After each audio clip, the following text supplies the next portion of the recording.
we would know whether, one, did they end up in the hospital? Yes or no. Did they get better? Yes or no. Or did they get worse? Yes or no. Very simple study. And would you sponsor the study? Is that okay? Well, I'll pay for it. It's not because it's so inexpensive. Right. It's just, could I tell you if we get the pill, it's 3 cents. Yeah. So yes, we would do, how it makes sense. Yeah, I would say if you did, it's what's called a proof of principle pilot study. Explain that to them. It means we're going to prove it, the principle of what we're saying, by a few cases, because there's no use doing 20,000 if it doesn't work on 100. Right. Okay. So, bác sĩ Johnson nói như vậy nè, ông ta sẵn sàng bỏ tiền ra với cái thành phần nguyên liệu PCA á, ông ta đảm bảo It'll be a capsule. Là nó sẽ là ông ta sẽ làm viên con nhộng. Những bệnh nhân ở bên Việt Nam mà nếu mình gather ở trong một cái bệnh viện tư nhân á, ông ta sẽ trả cái tiền đó là làm thuốc, là tại vì thành phần nguyên liệu PCA này uống được. Thể dụ cái này là tablet nhưng mà mình sẽ làm con nhộng. Thì những bệnh nhân bị Covid rồi mà loại nhẹ hoặc là vừa vừa, ông nói là mild to moderate, còn severe quá trợ thở thì ổng cũng có cách khác. Thì tới cái đó là mình làm một cái kiểm nghiệm lâm sàng riêng. Thì những bệnh nhân đó ông ta sẽ là muốn là cho tất cả thế giới và mọi người thấy, và luôn cả để chứng minh cho mình thấy là thể dụ 300 bệnh nhân đó đi mà uống một ngày 4 viên PCA này của ông ta, mỗi viên là 500mg, sáng trưa chiều tối. Còn nếu mà muốn uống nhanh á, là 2 viên buổi sáng 2 viên buổi chiều. Thì ông ta nói là trong vòng 3 weeks, Dr. Johnson. Yes, that would be reason. Thì là mình sẽ thấy được là những bệnh nhân này sẽ hết được triệu chứng của Covid với thành phần nguyên liệu PCA. Thì giờ tại sao thì ông ta sẽ giải thích để mà mọi người hiểu, với mình cũng hiểu. Okay. I need to explain to them that if you take a tablet, that it's absorbed in 30 minutes in your body, in your bloodstream. We know from the literature that remains a crystal like this in the blood. Okay, tell them that. That's why they want to know. So giờ bác sĩ Johnson giải thích và mọi người cũng muốn biết là giờ khi mà uống cái viên dược thảo PCA này vô người á, thì nó sẽ diệt được khuẩn hoặc là chống khuẩn cho mình như thế nào. Thì bác sĩ Johnson nói nha, dược sĩ Thu Thảo dịch lại, là ông ta nói là cái hình hài của thành phần nguyên liệu PCA á, là nó là những cái lưỡi dao như vậy nè quý vị. Nên khi mà uống vô á, là nó sẽ ở trong máu của mình, là cũng là cái hình hài là những ngọn dao như vậy. Và do đó sau 30 phút là nó biến dạng là thành hình hài như vậy ở trong máu cho tới 8 tiếng. Nên những con vi trùng, vi khuẩn, corona vô trong máu của mình rồi thì nó sẽ bị đâm đi bởi những cái con dao của thành phần nguyên liệu PCA ở trong máu của mình. Do đó ông ta nói là ông ta đã có chứng minh và thấy được là nó ở trong máu của mình là như vậy. Ngoài ra nó có những cái lợi điểm khác như là nó hạ được tiểu đường trong những ai mà bị cao đường. Rồi là Dr. Johnson, I was sharing with them that it lower diabetes, and then it also it lowers the blood sugar, but it thins the blood like aspirin, so it would be a good against blood clots that kill a lot of these people. Right. But I want to make this point too, that after you take it into your system, that it perfuses everything in your body, every cell, every tissue, okay? And after you take it in, it's interesting that it's in your saliva, but more importantly from coronavirus, it's in your breath. Wow. Now, why is it in your breath? Breath is not dry. Breath is moisture. Wet moisture. So what happens, coronavirus is in your lungs. We know that if you take PCA, it'll perfuse your body and your lungs because it comes out in your breath, okay? But we know that it has a peak at 2 hours and lasts for 8 hours. I told him that. Okay, all right. It peaked at 2 and lasts for 4. So if we take one pill 4 times a day, we know we've covered the whole day. And the metabolism, this is important, the metabolism is known, not by my study, it's in the literature, okay? And we know that the metabolism, that it comes out in your urine and in your bowel, okay? So everything is known about what happens. This isn't my invention. This is known. But where the application becomes, for the coronavirus, is like a miracle that it would work so well for this. Let me translate that. But before we translate that, we're gonna both take it ourselves. Our PCA, so that they know that the both doctor talk about it and we take it. So giờ muốn là Thu Thảo dịch lại những gì bác sĩ Johnson vừa chia sẻ, nhưng mà cái viên tablet này á là 500 milligram. We have to tell them. Yeah, but it'd be a capsule. Yes. But hold on one second. Right. I want you to tell them the story of the beef eaters and the king of England. If they know that the king of England would never eat beef until the man brought it in, and he was called the beef eater, he would eat the beef first, and then the king would. So that's what we're doing now. Okay. So bác sĩ Johnson nói là bác sĩ Johnson và dược sĩ Thu Thảo sẽ là chuột bạch, nhưng mà bác sĩ Johnson kể cái câu chuyện là ở bên England, ông vua là không bao giờ ăn trước, phải cho một người ăn thử để coi có bị độc hay không. Thì là những thịt bò đồ ngon hải vị trên thế giới là cái ông này được ăn trước, nên rằng là bác sĩ Johnson nói rằng là bây giờ 2 cái viên thuốc PCA này là đồ ngon hải vị của chúng tôi, là với 17 bằng phát minh, thì chúng tôi sẽ uống trước cho quý vị thấy nhé. Này á, nó là viên dạng con nén, là vì bác sĩ Johnson làm cái này nhỏ cho mọi người hiểu, là để nó hòa tan trên cái miệng của mình. Tại sao? Tại vì khi mà nó hòa tan trên cái miệng của mình rồi á, thì là những con dao của cái lớp PCA nó giữ ở lại trong miệng của mình. Thì là vi trùng vi khuẩn nếu nó vô miệng của mình, luôn cả khuẩn corona, mà thường miệng của mình á, mình bị hôi miệng là vì trong nước miếng của mình có rất là nhiều vi trùng vi khuẩn. Nên thử ra sáng ra quý vị dậy á, là ai cũng thấy là bị hôi miệng đúng không? Phải đi súc miệng. Do đó PCA này bác sĩ Johnson muốn là bảo vệ cái răng của mình, là trong một cái bằng phát minh nó diệt được những con vi trùng vi khuẩn trong nước miếng, trong miệng của mình. Luôn cả là nó phòng chống cho những đứa trẻ không có bị sâu răng, là tại vì những con vi trùng vi khuẩn đó nó ăn răng của mấy đứa trẻ, là nó diệt được. Rồi là nó chống cho những cái lợi của mình bị sưng, bị nú răng, bị gum disease, bị viêm. Đó là lý do tại sao mà bác sĩ Johnson mới làm những cái viên dạng nén này, là để cho Thu Thảo và bác sĩ Johnson ngậm trong miệng. Thì nó có một cái mùi nó lạ lắm.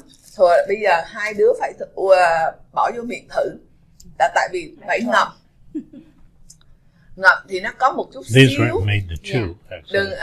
Đừng có nuốt mà là ngậm rồi nhai, để cho hết cái bột của PCA á nó ngấm vô trong miệng của mình. Thì lúc đầu nó hơi đắng đắng, nhưng mà sau đó nó có vị ngọt. Có nghĩa rằng là Chúa tạo ra rằng là một cái sản phẩm phải nói là chua chua đắng đắng, xong rồi sau đó nó có vị ngọt cuối cùng nữa.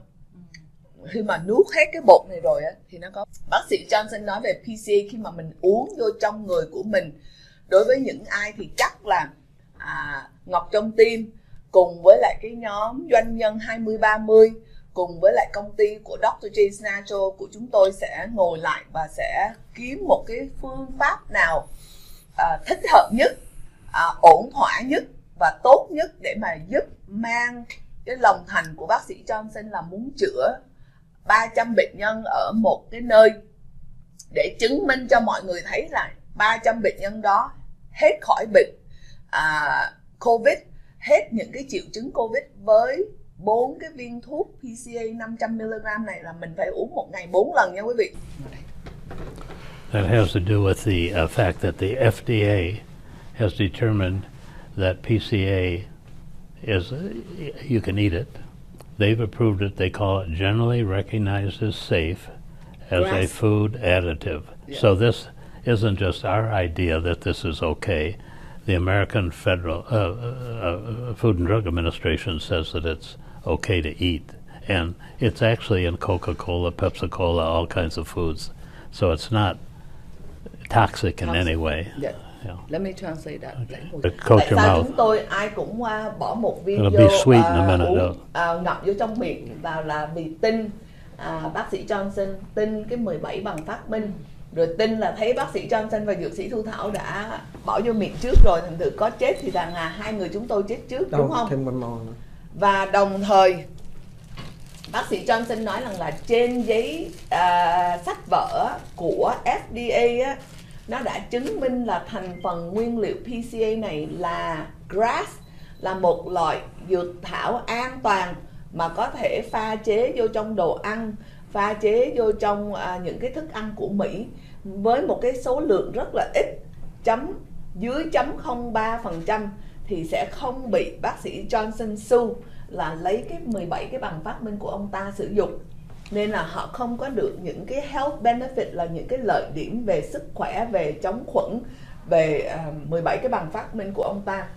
Nên là với cái thành phần nguyên liệu PCA này là mọi người có thể yên tâm là an toàn, mình uống và sử dụng là một loại dược thảo mà có thể bỏ vô trong người là dưới cái thành phần nó gọi là grass category đó quý vị, là GRAS, General Recognized as safe. Recognized as safe food additive để mà sử dụng cho cơ thể của mình.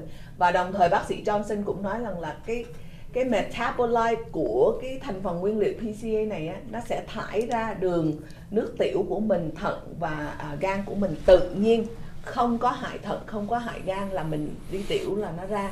Nếu mà cơ thể của mình không có vi trùng vi khuẩn để mà cần phải diệt, thì rằng là những cái lợi điểm khác về sức khỏe thì nó tốt. Rồi sau đó là những cái metabolite của thành phần nguyên liệu PCA là mình đi tiểu nó ra bình thường nha quý vị nhé. I'd like to say that it's found in onion skins, it's found in white wine, it's common to the human diet. Green tea. Oh, green tea. But also they need to know that the bacteria in the human large bowel make a small amount of PCA every day. So bác sĩ Johnson nói rằng là với thành phần nguyên liệu PCA là mình cũng đã ăn trong những cái thức ăn của chúng ta, giống như là hành, giống như là trà xanh, giống như là rượu trắng, giống như là peanut, là những cái rau củ quả nó có được một chút xíu thành phần nguyên liệu PCA, nhưng mà không có được một cái số lượng giống như là 500mg để mà quý vị có thể uống vô để mà đảm bảo là diệt được khuẩn cho mình với cái bằng phát minh của ông ta. Thành thử ra quý vị cũng phải hiểu là nếu mà nó ở trong thức ăn của mình thì là mình an toàn, là mình đã sử dụng nó. Cũng giống như là trong cái bao, là trong cái đường ruột của mình, thì bác sĩ Johnson cũng nói là nó làm ra thành phần nguyên liệu PCA để mà giúp cho cơ thể của mình được tốt, nhưng mà nó không có làm được nhiều. Do đó bây giờ mình phải sử dụng 17 cái bằng phát minh của bác sĩ Johnson, áp dụng vô trong cái thời điểm này, là giúp cho những ai đang bị vi trùng vi khuẩn, hoặc là giúp cho những ai đang muốn phòng ngừa vi trùng vi khuẩn, hoặc là cái chủng lambda, chủng delta. Thì giờ mình trở lại cái câu hỏi thiết thực để mà hỏi bác sĩ Johnson thêm nhé. I'd like to say another thing I think would be important to the audience, and that is that everything we've been telling you here is actually in the worldwide literature. We didn't make all of these discoveries about where it goes in your body and what the peak level is, or about the bowel bacteria. All of these things are known throughout literature. Our discovery was related to what specific things, let's say in the case of the coronavirus, what it does and how it does it. But everything else we've been saying is common knowledge in the medical literature. Right. I think that's important, because they might wonder, how did these two people know all this? The answer was, we didn't. The immune system is going to be worse than the average person, so we want to help those people first. Sure. But let's finish asking all the questions and then we can discuss more. Rồi bây giờ hỏi tới cái câu gì nữa rồi bây giờ tiếp tục là gì? Bây giờ em sẽ hỏi cái câu là cái thành phần nguyên liệu PCA có thể giúp cho... Rồi hỏi đi, rồi chị Hai sẽ thông dịch. Go ahead. Dạ, thưa bác sĩ Lanny Johnson, thì thành phần nguyên liệu của PCA thì có thể là giúp để chữa trị cho trẻ con, người phụ nữ có thai, và kể cả người già hoặc là người có tiền sử bệnh như thế nào, thì dùng cái PCA như vậy thì nó có an toàn hay không, và nó sẽ hiệu quả như thế nào?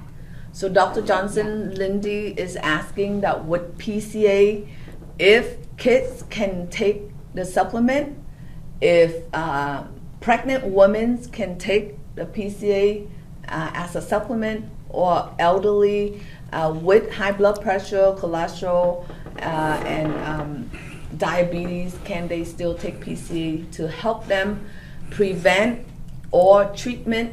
Because people will wonder, hey, I don't have coronavirus yet, so why am I taking it internally so that this spike is gonna puncture all my cell, or it's gonna puncture all my good bacteria? Well, it can't puncture your cell. Exactly, because people would think like that. Oh. So can you share with the audience, is it safe for all age to use, and then how is it safe that people can take it for prevention, or people can take it for minimize the symptoms? Okay.